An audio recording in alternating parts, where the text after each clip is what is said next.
वो दूध नहीं पिलाती मां, संस्कार पिलाती है दूध के रूप में। ये मत सोचना कि केवल दूध पिलाती है, उस दूध में सब कुछ मिला हुआ होता है। माता की भक्ति अगर होगी तो दूध से तुम्हारे भीतर आ जाएगी। माता में अगर वासना होगी कैकसी की तरह तो बेटा रावण बन जाएगा। इसलिए माता कोई साधारण दूध नहीं पिलाती, माता संस्कार पिलाती है। अब उन संस्कारों का वर्धन हो रहा है। अब उनके संस्कारों को इस युग में गुरु के द्वारा परिष्कृत विचार को लेकर, मां से भी ऊपर विचार गुरु का होता है।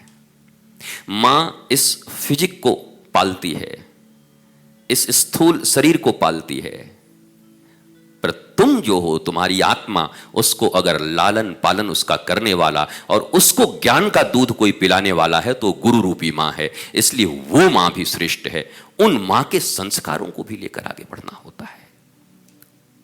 तो मां का लालन पालन, मां की प्राथमिक विद्यालय की शिक्षा।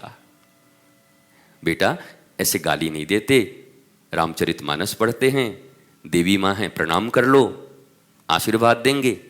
ये उनके प्रारंभिक संस्कार। और फिर शरीर, इंद्रिय, मन, बुद्धि, चित्त, अहंकार और आत्मा, इतनी यात्रा कराने वाले सद्गुरु, उनका अवलंबन प्राप्त करके जीवन में सत्यम शिवम सुंदरम का उद्घोष करके मनुष्य जी सकता है। तो आज का यही सूत्र है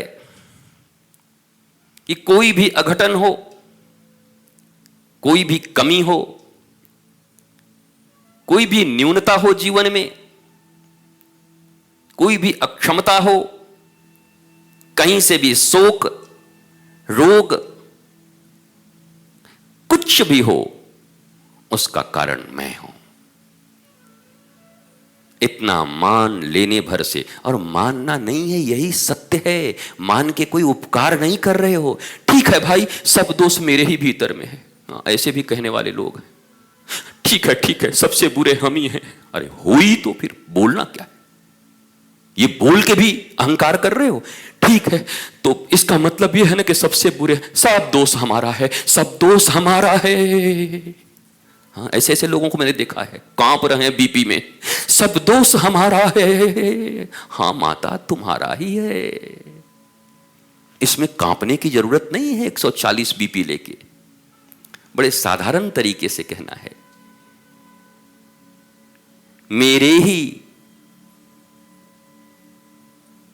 कर्मों की रस्सी आज मेरे गले की फांसी बन रही है, या मेरे ही कर्मों का, मेरे ही सत्कर्मों का राधा नाम की धारावत, तैल धारावत भक्ति मेरे मुख की हांसी बन रही है। या तो हांसी बन रही है या फांसी बन रही है, पर ये दोनों चुनाव मेरे हैं। हांसी भी मेरी, फांसी भी मेरी। हांसी मैंने चुना है, बिट्ठल बिट्ठल बिट्ठल, और फांसी मैंने चुनी है, बाबू सोना बच्चा, वो मैंने चुना है। इसलिए मेरे प्यारे मित्रों,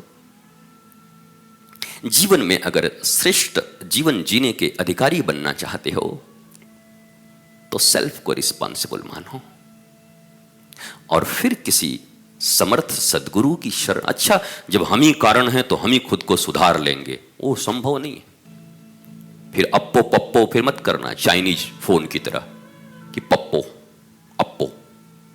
हाँ, अप्पो पप्पो का बड़ा बढ़िया से न बुद्ध जाना, न बुद्धिज्म जाना, न बुद्ध की पूरी कथा जानी, न बुद्ध के पूरे एक भी लाइन अच्छे से जानते, न चरित्र में किया।